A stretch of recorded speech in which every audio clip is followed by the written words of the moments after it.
विधानसभा चुनाव में भी राहुल गांधी, केजरीवाल और दूसरे नेताओं के सामने अब नरेंद्र मोदी आ चुके हैं और इसी से विधानसभा की चुनावी टक्कर ने नया मोड़ ले लिया है।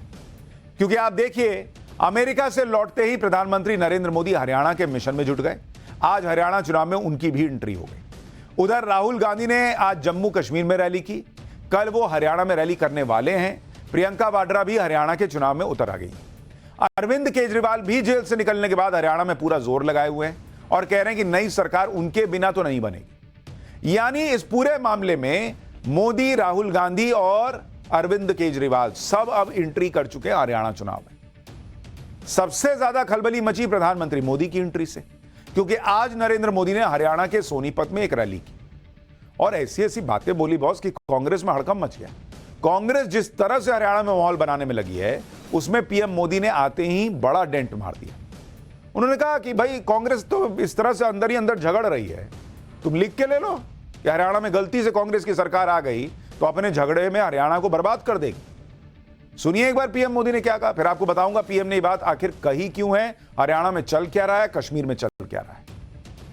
कांग्रेस शासित हर राज्य में उनके मुख्यमंत्री और मंत्री झगड़ों में उलझे हुए हैं, इसलिए हरियाणा को भी बहुत सावधान रहना है।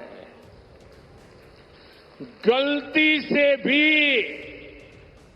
मेरे शब्द लिख कर के रखना भाइयों, हरियाणा का मुझ पे हक है, इसलिए मैं अपनी बात आपके सामने बड़े विश्वास से कह रहा हूं।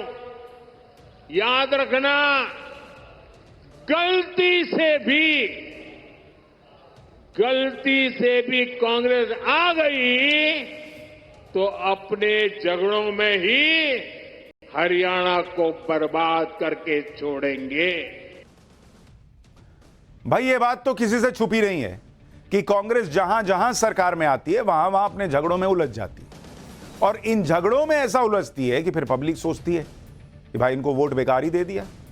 अब अगला चुनाव होता है तो कांग्रेस की सरकार चली जाती है। जैसे आप देखिए, राजस्थान में जनता ने कांग्रेस को राज दिया, लेकिन गहलोत और पायलट लड़ रहे थे और फिर जनता को समझ में आया कि सत्ता तो भाई इनके बीच ही लड़ाई चलती रहेगी, हम क्या करेंगे, फिर दोनों को आउट कर दिया।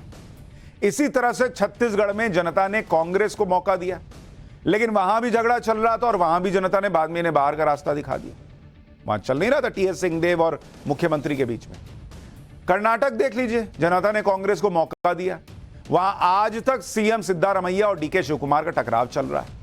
हिमाचल में जनता ने कांग्रेस को मौका दिया था, लेकिन वहां पर अंदरूनी झगड़ा इतना बढ़ गया कि जैसे तैसे सरकार चल रही है। अब हरियाणा में भी यही हो रहा है। जनता ने लोकसभा में सीटें दे दी अगर, लेकिन विधानसभा चुनाव आते आते कांग्रेस में भयंकर गुटबाजी हो रही है। हरियाणा में भूपेंद्र सिंह हुड्डा का अलग गुट है, कुमारी शैलजा का अलग गुट है, रणदीप सुरजेवाले का अलग गुट है। सब एक दूसरे को काट रहे हैं और यही बात नरेंद्र मोदी याद दिला रहे हैं कि बॉस जब चुनाव के पहले इनकी नहीं बन रही तो ये चुनाव के बाद कैसे बनाएंगे आपस में भाई। और जब आपस में मिलकर रहेंगे ही नहीं तो पब्लिक का काम क्या करेंगे। हरियाणा में कांग्रेस की गुटबाजी का हाल यह हो रखा है कि राहुल गांधी अब तक हरियाणा में प्रचार करने गए ही नहीं है। अब कल राहुल गांधी की हरियाणा में पहली रैली होनी है। राहुल गांधी प्रचार करने हरियाणा जा भी रहे हैं तो एक रैली शैलजा गुट के कैंडिडेट की करेंगे, एक रैली हुड्डा गुट के कैंडिडेट की करेंगे। हालत यह है कि इसी गुटबाजी की वजह से कांग्रेस के अध्यक्ष मल्लिकार्जुन खड़गे को हरियाणा में 2 दिन पहले अपनी रैलियां रद्द करनी पड़ गई। खड़गे की रैलियां कहा जा रहा है कि रद्द होने की वजह जो बताई जा रही है कि उनकी सेहत ठीक नहीं है, लेकिन चर्चा यह चल रही है कि इसकी असल वजह यह थी कि हुड्डा और शैलजा के बीच का जो टकराव था उसमें इनको रैली रद्द करनी पड़ गई। ऐसी गुटबाजी को देखकर ही कई लोग कह रहे हैं कि कांग्रेस सिर्फ माहौल बना रही है, अंदर ही अंदर तो ये एक दूसरे को काट रहे, छुरियां चल रही हैं। कांग्रेस की ऐसी हालत के बीच प्रधानमंत्री नरेंद्र मोदी का हरियाणा चुनाव में उतरना और कांग्रेस पर तीखे हमले करना, यह कांग्रेस के कॉन्फिडेंस को और हिला देगा। ऊपर से प्रधानमंत्री नरेंद्र मोदी ने हरियाणा को वो पुरानी बात याद दिला दी जिसकी वजह से हरियाणा की जनता ने कांग्रेस को 10 साल से आउट कर रखा है।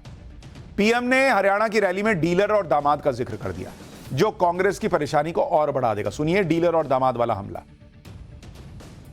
याद कीजिए, 10 साल पहले जब यहां कांग्रेस की सरकार थी तब क्या होता था। तब हरियाणा में किसानों की जमीन को जम करके लूटा गया।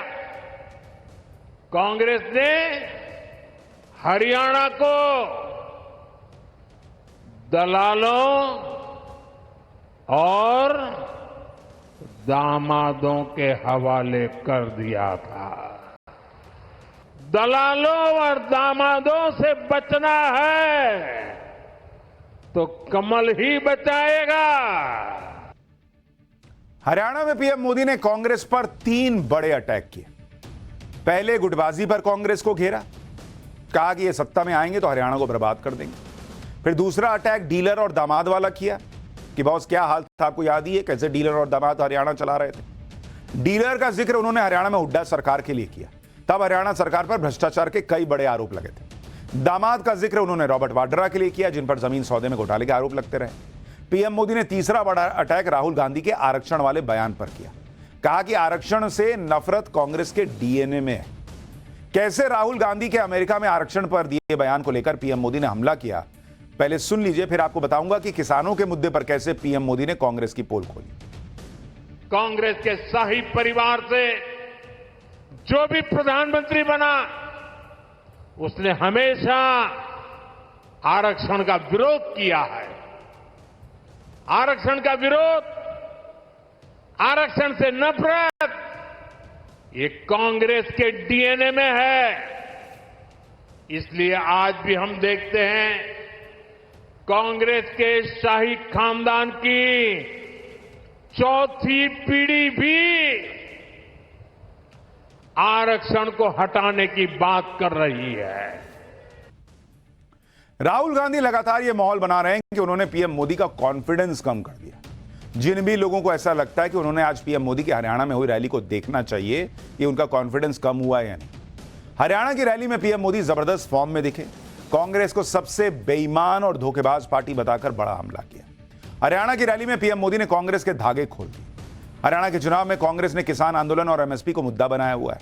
आज पीएम मोदी ने कहकर कांग्रेस को लपेट लिया कि भाई कांग्रेस हरियाणा में किसानों के लिए बड़ी बड़ी बातें करती है, लेकिन जहां इनकी सरकारें हैं जैसे कर्नाटक, तेलंगाना, वहां एमएसपी की गारंटी क्यों नहीं देती। पीएम मोदी ने कहा कि हरियाणा में तो बीजेपी सरकार 24 फसलों पर एमएसपी खरीद का फैसला कर चुकी है। पहले एमएसपी पर 14 फसलें खरीदी जाती थी, जिसे बढ़ाकर 24 कर दिया गया, और हरियाणा इकलौता ऐसा राज्य है जहां 24 फसलें जो है वो एमएसपी पर खरीदी जा रही हैं। तो कांग्रेस किस मुंह से कह रही है, ये सवाल पूछ रहे हैं वो। एक तरफ पीएम मोदी कांग्रेस पर ताबड़तोड़ अटैक कर रहे हैं, दूसरी तरफ अरविंद केजरीवाल भी पूरी ताकत से हरियाणा चुनाव में उतर गए। केजरीवाल जितना जोर लगाएंगे उतना ही वो कांग्रेस के वोट काटेंगे, यानी कांग्रेस के सामने अब डबल चुनौती है। अरविंद केजरीवाल तो इमोशनल कार्ड खेलकर वोट मांग रहे हैं। वो हरियाणा की रैलियों में खुद को हरियाणा का बेटा बता रहे हैं, वहां के लोगों से अपील कर रहे हैं कि हमको मौका दो।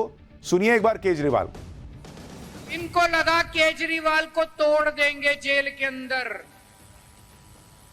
इनको पता नहीं है यो हरियाणा का छोरा से यो नहीं टूटने वाला।